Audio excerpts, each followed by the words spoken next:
Good morning, जय माता जी, हर हर महादेव। सब भाई लोग के दिल से प्रणाम। और आज तीसरा सोमवारी की ढेर सारा शुभकामना। भगवान रवा सब के ही तरह खुशहाल रखस और ये महामारी से बचावस। जहाँ भी बानी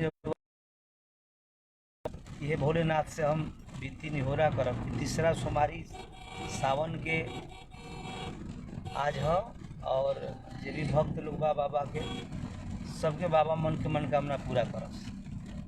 नाइस भोलू यादव जी, जब सबके प्रणाम। सबसे बात करब भाई धनंजय सिंह जी, हेलो राजेश जी।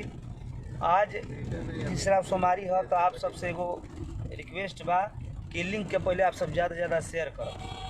आज एगो गाना हमारे सारे गामा हम भोजपुरी से रिलीज भइल बा। बहुत बड़ा चैनल है, बहुत ही बड़ा कंपनी है सारे गामा चैनल से गाना छूटल बा।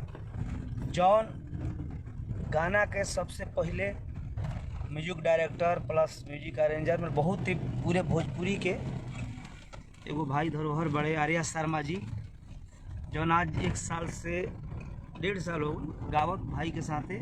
और भाई के भी प्यार आशीर्वाद उतने दीजिए जितना हमरा के आप सब देले बनी।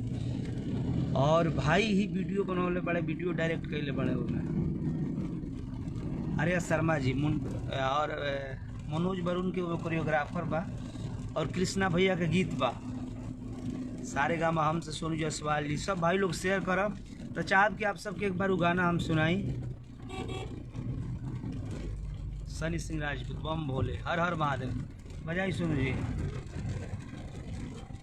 11 बजे बोले रहे कि लाइव बाइव, तो आप सबसे Indal Arya ji, very nice, thank you. आप सब ज़्यादा से ज़्यादा शेयर करिए। हरे हरखेन भाई, प्रमोद यादव जी, प्रणाम भैया।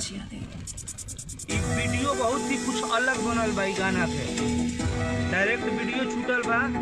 और शुभम सोना जी, हर हर महादेव। सिंगर दीपू ओझा जी, कृष्णा भैया के गीत संगीत, आर्या शर्मा भाई के वीडियो डायरेक्शन बा।